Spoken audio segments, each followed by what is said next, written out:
Hey everybody, welcome to this week's podcast. Before I jump into it, I just want to say that at some point in the near future, I'm going to be setting up some kind of live stream auction thing. I don't know if I'm going to do it on Facebook or if it's going to be on a new platform like Whatnot, but I just have been unpacking some stuff and I have seen boxes upon boxes of cool and interesting things, ranging from stuff worth like $1 that I would basically give away just for shipping, up to some pretty expensive and rare stuff that I will just never use again. So I don't want them to sit in a box and rot away. I like to hoard the things I actually use on a regular basis, not the other stuff. So I want to try to find a cool and interesting way to do it. And I do not want to just list it up on eBay, because without some kind of explanation behind it, it's so weird to understand, like, why would anybody sell this? Why would anybody want it? But if I could do it like live style, where I talk about it, explain what it is, I think I could share a lot of stuff with people that would enjoy it, that are just sitting here collecting dust. So if anybody has a suggestion on what the best platform to do that on is, please let me know. If you work for or with any of these platforms, let me know too. I'd love to work with you on this. But either way, I want to both get all of this unique and interesting stuff in the hands of people that might actually enjoy it. And of course, it would be nice to stack up a little bit of cash and pay some bills. So hopefully I could kill a bunch of birds with one stone. But anyway, enough shameless self-promotion. Let's jump into what's going on this week.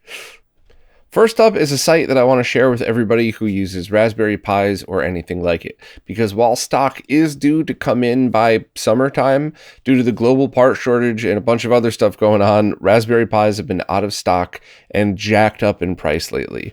So there is a website, RPiLocator.com, where you can go to and it'll show you where what stores have things in stock, if they have it in stock, and how much they are. And it's pretty cool to see this. I needed to buy some extra Pi stuff for testing for RetroNAS, and I ended up getting a Pi Zero, which was only found in a kit for, I think it was 175, or it was 150 for that one. That's normally a $15 device.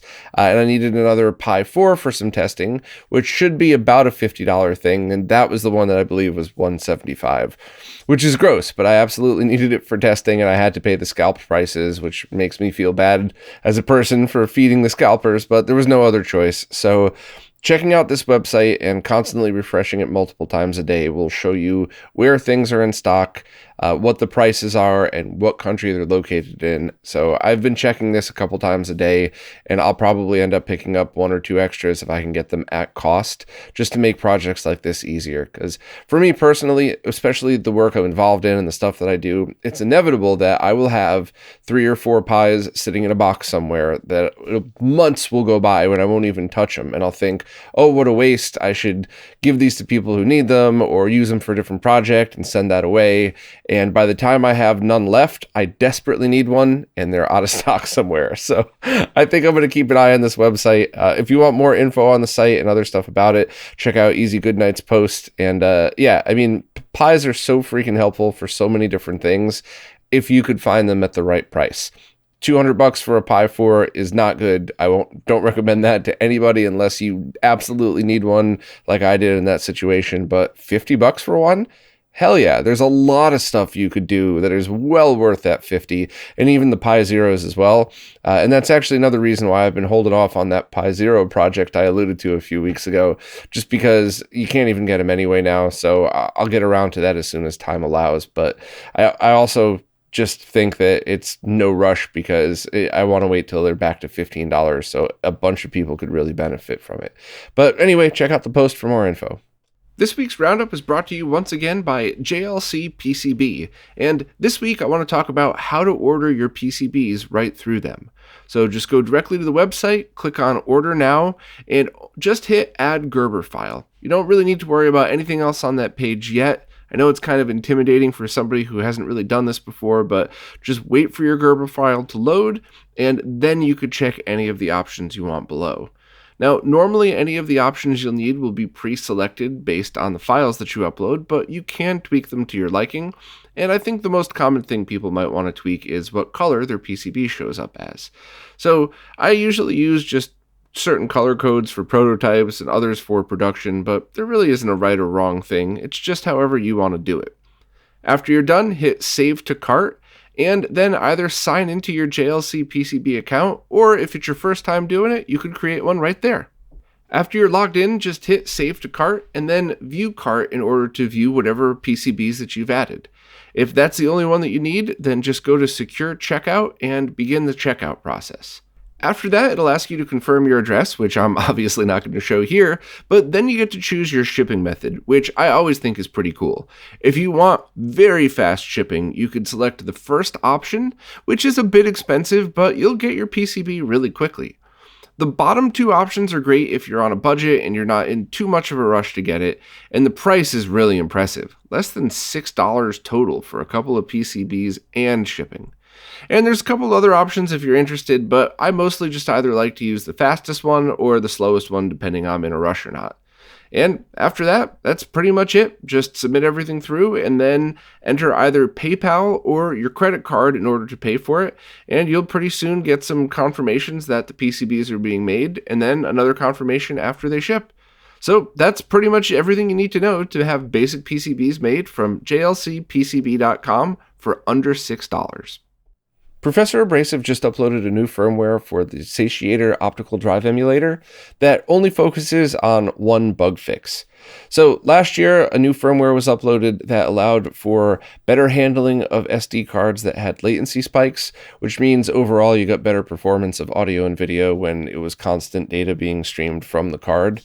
And some people's SD cards were not compatible with that at all. You would just update to the new firmware, and then you would basically hang with a green light on with it never booting. So I imagine most people who had that issue just swapped their SD card out for another one at this point. But if you're one of those people that had the issue, or if you were about to purchase one and you want to make sure yours is compatible, this update should fix that. If yours is running and it doesn't have any trouble, I would probably just leave it as is and not mess with it at all. So, I'd kind of hoped for a little more feature-filled firmware update, but hey, bug fixes are always appreciated too. For anybody unaware, the Satiator is an optical drive emulator that just plugs into the back of your Saturn with no installation required. You just plug it in, load your games on an SD card, and you can go right from there, and you still retain all functionality of the CD drive. It's a pretty cool device. It's pretty expensive, but there isn't anything else quite like it out there for the Saturn. The Sega Saturn Shiro crew did a review of it. I did one as well, but I did one that was a little more of a pre-release, kind of look into what the product was. So you should probably check out theirs instead at this point. And I do hope there are cool things in the future coming for this. I reached out to Professor Abrasive and haven't heard back at all, but I would love to see another version of this with like an ESP32 chip in there so that you could stream games from your Retro NAS to your Saturn. I'd also like to see other firmware updates and features built in. And I kind of hoped that Professor Abrasive would have left his Patreon account open for people to continue to support future development, but for whatever reason he chose not to, so I totally respect that. I love to see all of the cool developers and makers in the scene come up with more firmware updates for stuff after it's released. Not required, of course, but it's always exciting to see, and that's not quite the case this time. But you do get a bug fix, which is kind of important, so if you're having a problem with your Satiator, download this one, and hopefully it'll fix it. Since the release of the Analogue Pocket, there's been a few firmware updates for the Pocket itself, as well as for the dock. And the firmware update for the dock allows a bunch of different video modes to be passed through that. And there's a whole list of other stuff that came with those. So we wanted to post about it. And also Dane created a video that shows you exactly how to do that update and what's involved in it. And it's a very easy, straightforward video. And the process itself isn't too confusing either, but Dane kind of just puts it all into perspective and makes it easy to follow if you're new to stuff like this. So, definitely just a quick update, but I wanted to point everybody in the right direction if you're looking to update your Pocket and your dock. And I'm not sure if Dane is going to be somebody who continues to do a lot of videos or if this is just a one-off thing, but I think this is just proof that you don't have to be a YouTuber with 100,000 views to put together a good video. And by the way, what a cool freaking background. I love that setup. So thanks for your contribution, Dane, and we'll see where we go from here, I guess. Something Nerdy Studios just released a demo designed to be run on original NES hardware via the EverDrive N8 Pro, and what they're doing is incredibly cool and unique and very impressive to check out. So some back history on how NES and their cartridges work. A lot of the original games were essentially ROMs on a chip and used just the power of the NES itself to get whatever you saw on screen. And as the entire lifespan of the NES went on, more companion chips were installed in the cartridges. So that's why, I know I'm oversimplifying here, but that's why Super Mario 1 and Super Mario 3 could look so wildly different on the same console hardware. And what Something Nerdy Studios did is utilize the FPGA chip inside the N8 in order to create a virtual mapper that does things that the original NES could never have done. And this is a very interesting middle ground because it's not like some of those projects, which are still cool, by the way, but it's not like some of those projects that essentially just create everything on the cart and use the NES to pass those through. This is something that could technically have been done back in the day, just the chips that would have been required to do this would have been insanely expensive back then, but I guess it's theoretically possible that you could have seen this. So the tech demo itself shows what could be done, but I strongly recommend going through Matt's post here because you get a sense of exactly what they're going for without even having to load the ROM up. And they even spoke to the developers directly in order to make sure they got the proper word out. But overall, the stuff that they're able to do, basically like full motion video, scrolling in 8-way directions, it's things that some 16 and 32-bit consoles couldn't even have pulled off that as well as this. So as far as tech demos go, it's about as impressive as you could ever imagine. And it's just kind of something that could pave the way to future incredible games being made for the NES. And Something Nerdy Studios even said they're eventually going to look to doing something like a dedicated cartridge for a finished game with an FPGA on it that handles all of this. So as always, I think stuff like this is amazing and I want to see more of it. And it's very impressive and cool that Something Nerdy Studios could have pulled this off. So definitely check out Matt's post on everything that's involved in this. And you could even download the demo right now yourself if you'd like to load it up on your N8 Pro and give it a try. Okay, it's probably really easy to think, why the hell is Bob talking about an HDMI splitter again? This is like the third time within a year. Aren't they all pretty much the same?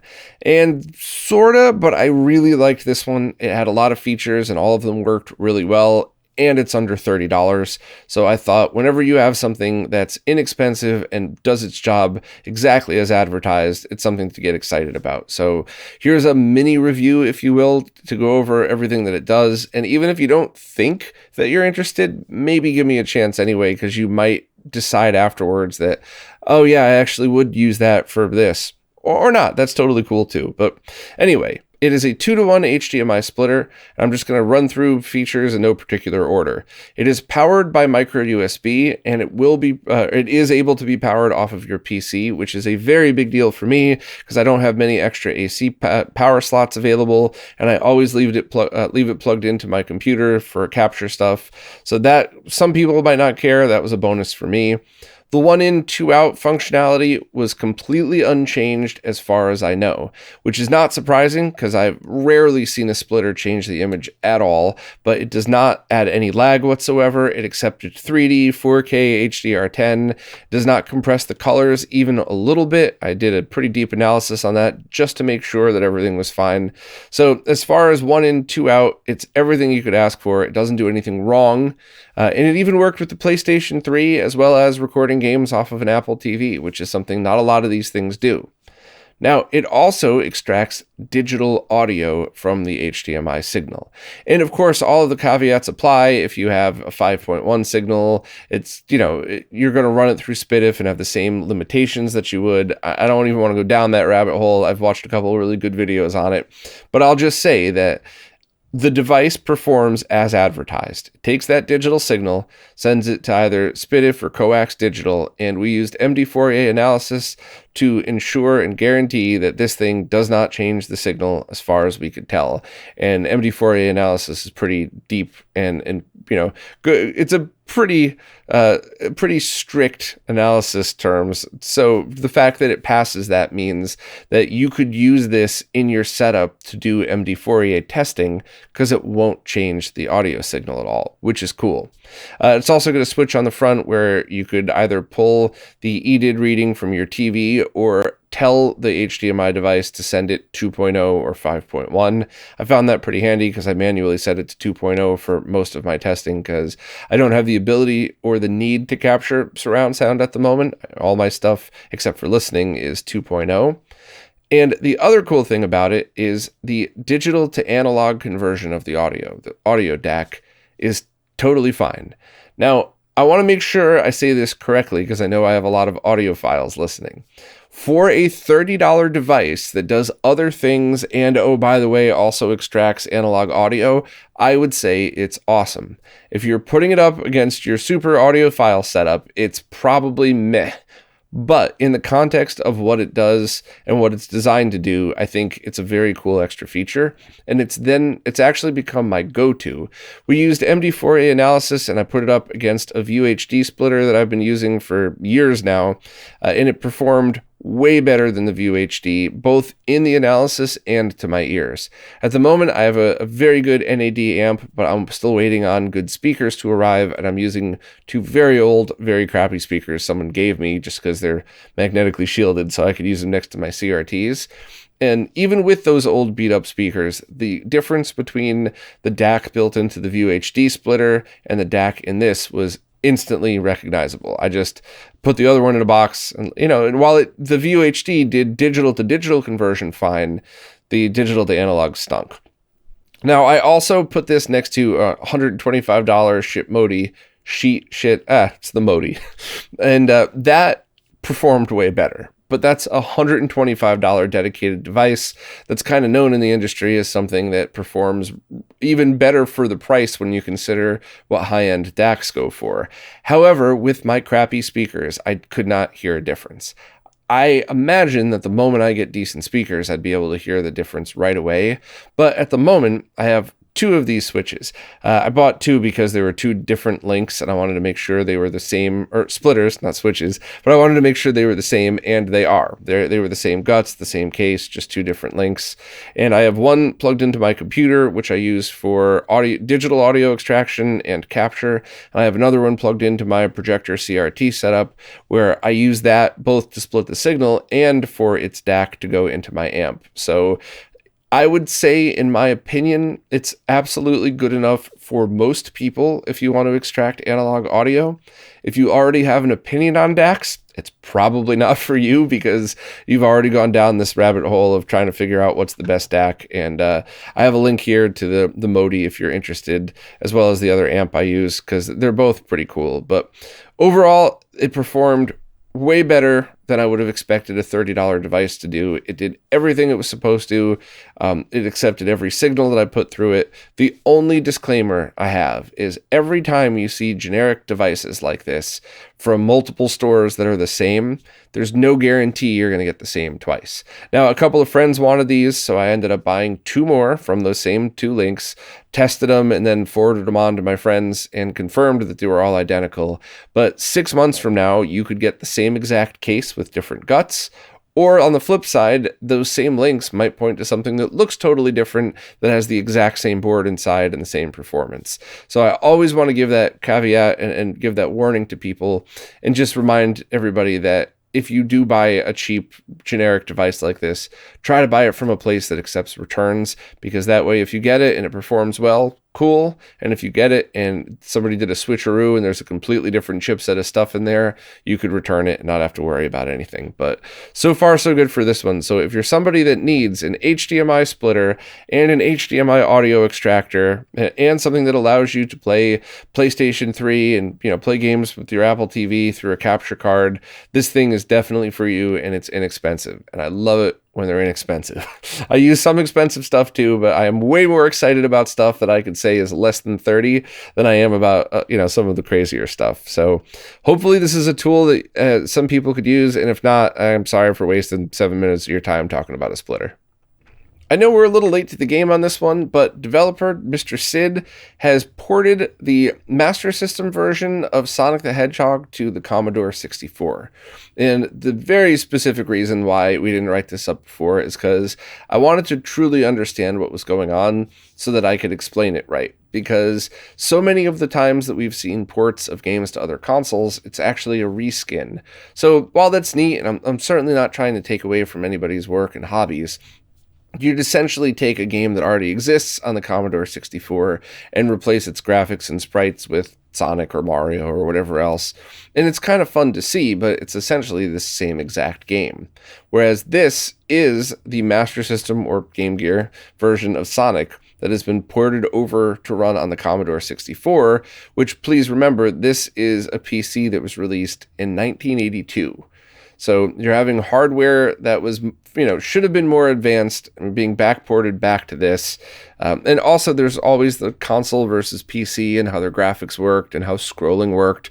I would check out Chris from Just Placed Gamers videos on those. I'm not going to try to fake my way through it, a decent explanation when he does it so much better. But it was just an impressive feat, and the tricks and the methods that were used to port everything over were very impressive. So it's something where if you have the ability to play games, and I believe this requires the RAM expansion, but if you have the ability to play that, I would give this a try. And if not, I strongly recommend at the very least giving Rick's post a read. Chances are you've heard about this somewhere else by now, but just in case you haven't, Rick did a great job just kind of summing everything up and posting links to everything else that you would need for it. So, shout out to Mr. Sid for pulling this off. It's very, very impressive to see, and I'm glad we were finally able to talk about it here. A new optical drive emulator was just announced for the 3DO that comes in two forms. One completely plug-and-play version that just plugs directly into the back, and another plug-and-play version that replaces the CD-ROM drive, where you just unplug the CD-ROM drive and plug this in its place, with no desoldering or any fancy tools required. So there's a few things to note about this. I kind of want to run through them. And I also want to give a shout out to Fixel, the developer of this, who was very patient and listened to all my questions and kind of put everything in perspective so that I could do a good job talking to all of you about it. First and foremost, price and availability are not available yet, except Fixel's really trying to make it something that's affordable for everyone who owns a 3DO, so no crazy price gouging. And the parts are already being stocked up. I guess Fixel's been working on this since 2019 and has been stockpiling what was needed for a production run. So the first run of this shouldn't be affected by the part shortage. So I guess I would expect this to be reasonably priced and ready before the end of the year. However, Fixel's asking everybody who's interested to fill out the interest check form, just so they'll know how many to get ready to make, what kind people are really focusing on. I assume the plug and play for most, but there's just data that needs to be compiled before these things are ready for pre-order. So please check that out. Please support Fixel if you want to support work like this. And the GitHub is not available yet, but I have a link to it for whenever the project is released. So here's a couple of different versions of it, and here's how it'll work. I'll start with the internal version because there's a little bit less to say, just because it simply is something that you unbolt the existing drive and bolt this one in its place. And once again, there's no soldering or desoldering. You just unplug the cables, including the ribbon cable, plug it into this device. And this is really designed for people with dead CD-ROM drives that don't want to mess with finding a new drive assembly or a new laser and then calibrating the laser. And it's a giant pain if that's not something that you're used to doing. So if that's the situation you're in, this is a neat and tidy way of just tucking this inside your 3DO and being able to launch games through either micro SD or USB. So that's pretty straightforward. There should be one or two different models available that match the Model 3DO that you have. And that's going to be kind of cool, once again, for people with dead CD-ROM drives. But I think the one that most people are going to want and be excited about is the plug-and-play version called the Export, which is plugging directly into the expansion port in the back of the 3DO. And same thing, you get full functionality through micro SD or USB. And this is also the same place that you would plug in I think it was the memory expansion adapter, and I believe this takes its place as that as well. It could work as a virtual memory expansion adapter. And I think this is the thing I'm most excited about, because that means you just plug this thing into your 3DO, and like the Satiator, you retain full optical drive support. So if you have a collection of games you want to play that are important and special to you, you can still have that nostalgic experience. But if you just want to game on original hardware and you don't want to mess with that, you just plug this sucker in, and that's all you have to worry about. The connector itself was proprietary, so Fixel had to have those made from scratch, which is impressive. I love it when nerds go the distance for stuff like this. I'm always so appreciative and so excited to talk about it. But I mean, it's basically everything that you would ask for. The only thing it's not compatible with is that failed PC adapter called the 3DO Blaster, which essentially added the 3DO chips via a card to the inside of your PC and passed the video through. That's something that's probably more of a collector's item anyway, just my opinion on that one. But I have a feeling if you have one of those, you're probably keeping that for display or for collecting, and you probably have another 3DO that you're actually gaming on. But excuse me. That's the only one it's not compatible with. Every other version of the 3DO, you should be able to just plug this in and go. It is going to be an open source project, so once it's released, the code is out there. The only question I asked that I didn't get the answer I wanted to is there any chance of Wi-Fi support on this? And the answer was no, not at the moment. However, the fact that it has a USB port on it means that we should be able to use the Pi Zero project that we're working on, once the Pi Zeros go back to $15, to allow you to connect your RetroNAS and your library of 3DO games to this wirelessly through the USB port. So that's still not finished. That's still not 100% there, but assuming we get that project working on the mode, it should also work for this too when it's released, which is pretty cool. And of course, it's open source, so I would recommend to wait for this to hit the wild and everybody to test it out and see, and kind of just compile any other features, and then maybe we could work with Fixel to have another round made with any other changes that you might want. But to be perfectly honest, in its current form, I can't imagine much I would want changed about it. It's plug and play, no installation, should be a high compatibility with games. I'm just excited to get one. So I put my name down on the list. I strongly recommend that you do as well. And once again, thanks to Fixel for taking the time to patiently answer all my questions and suffer through my annoying nagging. But hopefully I did this product justice, because I'm very excited about it, and I'm very much looking forward to buying one and trying it out on a 3DO. Stika just posted an interview with the developers who worked on Affinity Sorrow, which is a brand new role-playing game for the Genesis Mega Drive that currently has a Kickstarter available. Now, the Kickstarter was already funded when we first talked about this last week or the week before. I can't quite remember which. But there's still time to pre-order one if you're interested.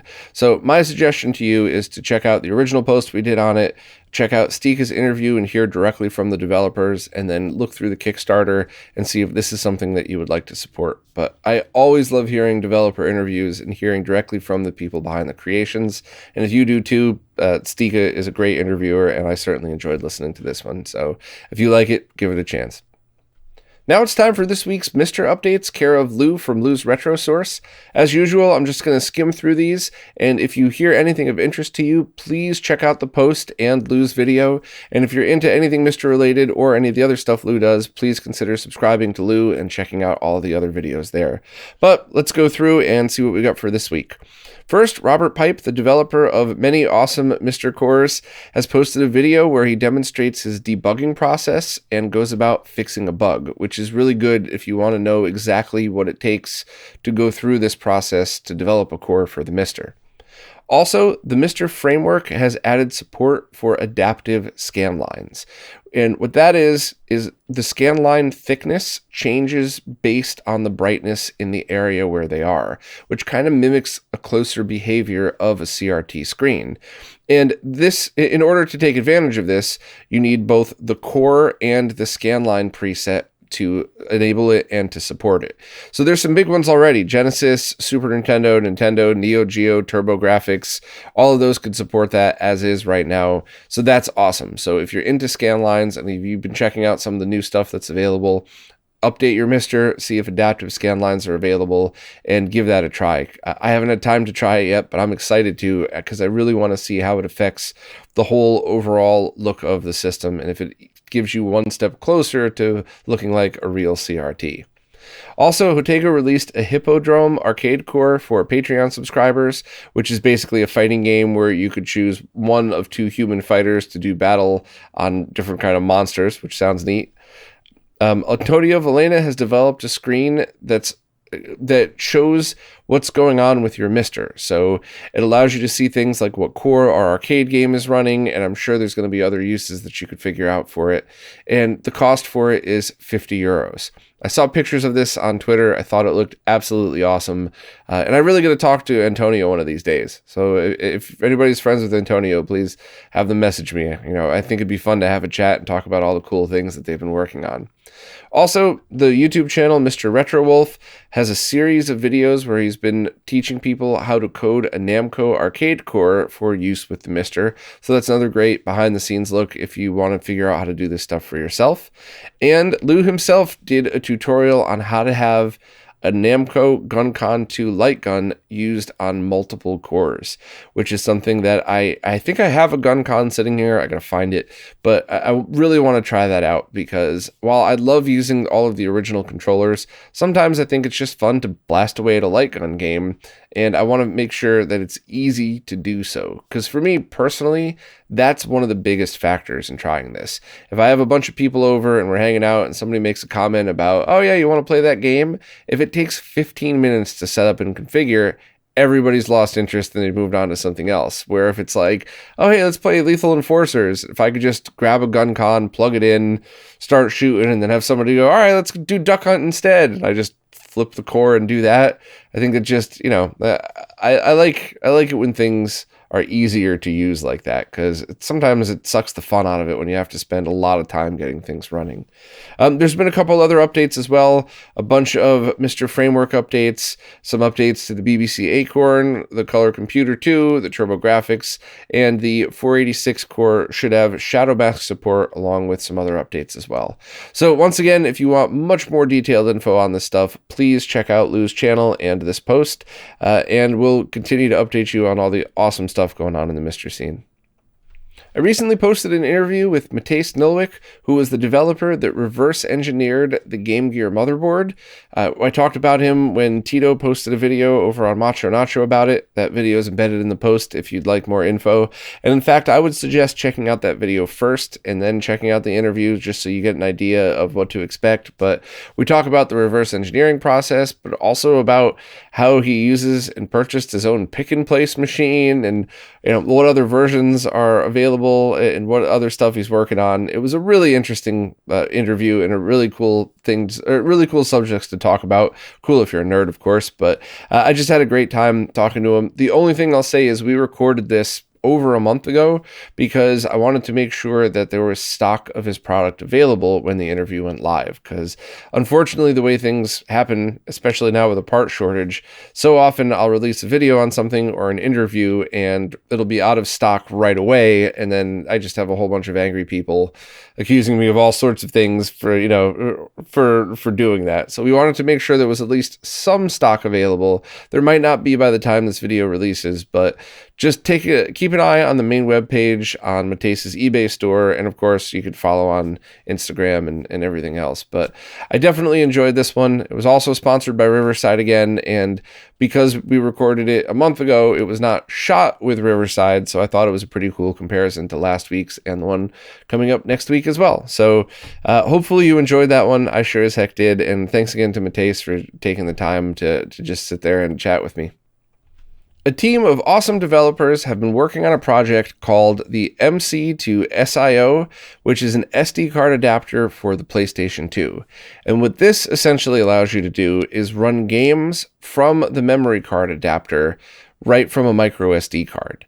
So it's kind of the same functionality and about the same compatibility that you would have running games from a hard drive, except you could use micro SD, which is much easier to manage on your PC, and you could use it on a PlayStation 2 Slim, which did not have hard drive support. Now, of course, you could use RetroNAS with both of these in a FreeMIC boot card. However, the compatibility isn't as high over the network as it is through microSD and on the hard drive, so overall, this may be a better option for some people. Now, there are some downsides to it. First of all, you would need 2 cards in order to get this to work. You would need a very specific type of original Sony memory card with FreeMIC boot loaded onto it, and then you would need this one, which you could then load your microSD and load your backups from. So it is kind of a shame that you need 2, but there's going to be a lot of work required for this project to be morphed into one memory card. There would have to be some emulation of the original security done on it, which, if I remember correctly, I think some of the PlayStation 2 security was recently cracked, so maybe that would help. There's even more steps that you would have to take to make sure a one card solution would be compatible with the PS2 Slim as opposed to the FATs, and I think the Slims should definitely be a focus for a project like this because it replaces functionality that they don't have that the FATs do, the internal hard drive. And of course, I would also love to see somebody throw an ESP32 on there so that you could just stream your PlayStation 2 games with the same compatibility as internal solutions, but over the network. So I think in its current form, the project is awesome. It's open source with license that I think is a little confusing to me. I am not the best with deciphering open source terms and stuff like that. So I think this is the license that says anybody could make and sell these and use it for their own use, but you have to credit the original creators, and any changes made have to be posted. But please, please, please don't quote me on that. That is a guess. That's what I think this open source license is. Please check out the main page on psxplace.com for more info. And I would just like to politely put the call out there. If you are a developer that is familiar with working on the PlayStation 2 and FreeMIC boot, OpenPS2 loader, and all that stuff, please consider popping by that forum thread and reading through and seeing if there's anything you could do to help the awesome team that's been working on this. I read pretty much all 36 pages right about the time that I saw Tito's video on this because I really wanted to see what they were doing, and I wanted to make sure, too, that before I started annoyingly asking questions that they weren't already answered somewhere along the way. And it was very cool to see the development process come through, to see how the steps they made to get to where they are, to see new people jump in and give their ideas. It's kind of cool to just sit down and read a full evolution of a couple of years, just, over a cup of coffee. But if you're somebody that could add to it, especially if you're somebody that could create one memory card to do all of these things, so you don't need a FreeMIC boot and a game card, you could just have it all on one. And of course, if you're somebody that could integrate an ESP32, that I'm sure would be used a lot more than you would expect, especially when more people in the more mainstream retro gaming start to realize the advantages of using something like RetroNAS to have all of your games distributed. But if you have the ability to contribute, please consider just jumping on that thread. Everybody seemed friendly too. It wasn't like a hostile forum environment. So please consider helping out if you can. If you want more info on this, how it works, and other stuff about it, definitely check out Tito's video on it as well, because he kind of goes through everything that you would need to know about it. And there should be some available for sale, so just check the links to see when they're going on sale and for how much if you'd like to purchase a pre-made. And of course, all of the pre-made ones on an open source project, I'm sure there's going to be multiple sellers with multiple versions. So keep your eyes open for that. And as always, keep your eyes open to who's following the terms and who's doing it right. And I'm sure at least one of the notorious clone companies is going to pop up and make their own low quality version. So hopefully by now you know who those companies are and you could just stay clear from them and buy from people who the original creators on the forum give their thumbs up to. Well, that's it for this week. As always, thanks so much to everybody who watches, listens, plays nicely in the comments, and especially thank you to people who support in any way possible. Without you, none of these videos, the website, and all of the behind-the-scenes research and development would be possible. So thank you all so much, and I'll see you all next week.